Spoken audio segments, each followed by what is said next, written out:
You're watching Sipping Off the Cuff on Tequila Aficionado. Oh, let me start over again. Oh, you're good. Just keep talking. You're fine. So you're back. You know what? The screen, I guess I see it when you start it. Yeah, I know. It does that. I got to wait a few seconds. It's All right, count me down again. Okay, 3, 2, 1. You're watching Sipping Off the Cuff on TequilaAficionado.com, part of Tequila Aficionado Media. I'm Alex Perez in Southern California, and this is my good friend Mike Morales, San Antonio, wearing my Dodger T-shirt. Go get it out. Yay! Yay! Yes. For those of you who are watching us, maybe midsummer at this point, still no baseball. No baseball. No baseball. We're going to have the All-Star game in LA this year. The renovations at Dodger Stadium are done. I don't know if you've seen the video. It's narrated by Vince Scully. It's beautiful. Nice. It's just, and we can't go. So, you know. Oh, well. Oh, well. But one thing we can do is we can drink together. We can drink. Day drinking, yeah. Day drinking on a Friday. And today we are day drinking Cabresto Reposado. And look, they got that on the label. They have like a magenta ribbon that's kind of shiny, distinguished itself from. So this is 1509. 1509 is the distillery. We're gonna try the Reposado.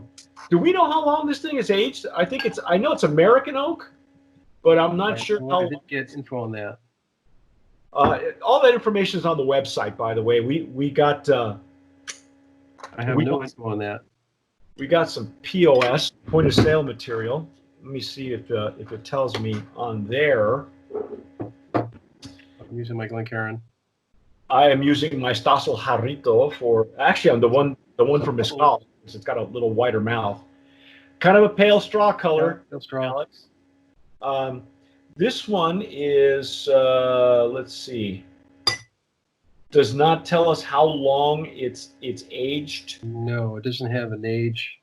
Not on the sell sheet, but I'm pretty sure it has it on the website. I don't have the website up, but I will tell you it's got some beautiful legs and tears, man. That's been a real consistent. Yeah, I like that, the viscosity on it. Now, for those of you who have never heard of Cabresto, they are based in Detroit, Michigan, and they're a family of agave growers. If I'm not mistaken, they also have other businesses. I think they have like a tire shop that's been there for years. Really? Yeah, we get a lot of the family members follow us on Instagram, and they had National Geographic out today to film them, and you can probably see that on their Instagram stream. And it was about keeping essential businesses open, and I guess tire shops are a big essential business. No, Mike, I just hopped on their site, and it's the same thing that they have on their POS. They've got no info on age. All right. Well, I'll say that they're using old barrels. Myself, yeah, not much influence on the color. Yeah, it's a pale gold. I wouldn't even call it straw. Not coming up and greeting me like the Blanco. No, I'm getting more of the barrel spices though. Yeah, I got a lot more alcohol in this one. Maybe just because it's been stuck in the bottle. Yeah, we just broke the seal on these a little bit off camera, and Alex always breaks his on camera. I get embarrassed when I have to fight with the cellophane, so I break mine off camera. Oops, that happens to me when I'm packaging. Oh yeah, well, that whole the way people package these days, peanuts. Okay. I got the noses opening up. Yeah. Yeah, you got the baking spices coming through. It's I want to say these are whiskey barrels. I'm probably too far off. I don't. It smells more like whiskey. I mean, it's a. If you've had enough of these from the Highlands, now there are agave growers from Arandas, but the distillery Maquila, their tequila, is in Ototonilco, which is just up the road, really. Yeah. And I can, it's the POS said toffee. I get some toffee notes. Yeah, I think that's the main. It's almost like a real light nuttiness that I'm getting, plus Yes. some baking spices. I do get the nuttiness. It's a bit nutty. All right, I'm diving in. Let's dive in, man. Mm. Oh yeah. Oh, that is good. That's a lot sweeter on the mid palate, but on the back of the palate, that pepper that came through on the Blanco, it's still there. Yeah, and it's really interesting that the flavor profile is maintained. You know, that we got on the Blanco and this Reposado, they're really well balanced. You can really distinguish both sides. Well, that is very good. Yeah, you definitely have the spice or the baking spices. Along with the pepper. You don't lose the pepper. Yeah, there's like a hint of cinnamon on it too. Yeah, cinnamon. Exactly. Wow. Heat from the cinnamon though. Yeah, the nose is can be a bit confusing if it doesn't open up for you right away, but on the intake, it's really well balanced. Well, this has got a longer finish too than the Blanco for me.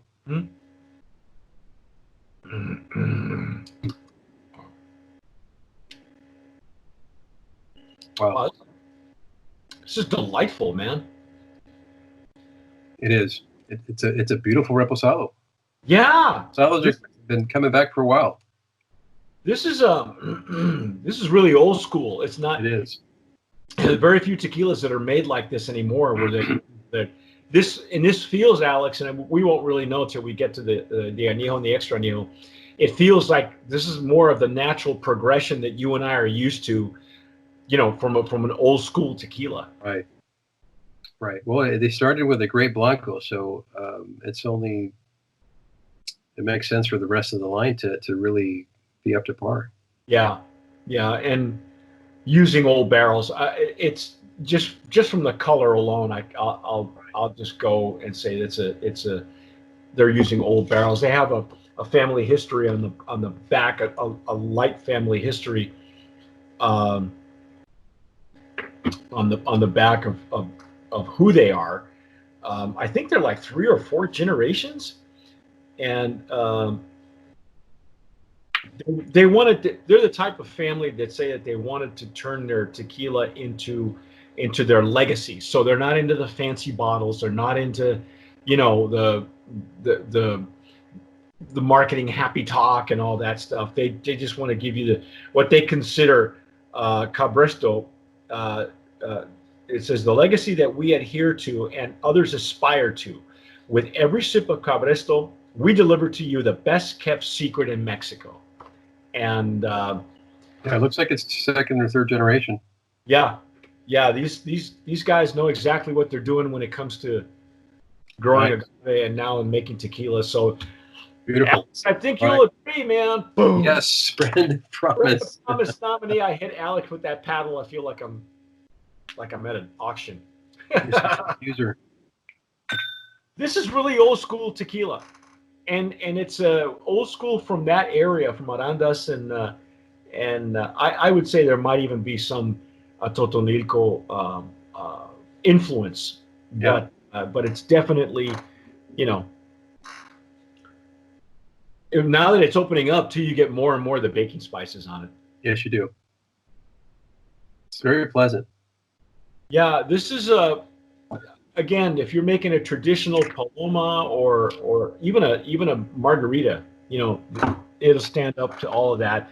I'll read you off the now again, an award winner, so this is not a slouch. They've been doing this for a long time. Yeah.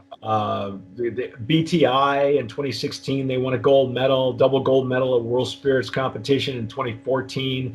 2013, they won double gold at San Francisco as well. Sip Awards, they won a platinum. So every time they've got a lot of hardware. Yeah.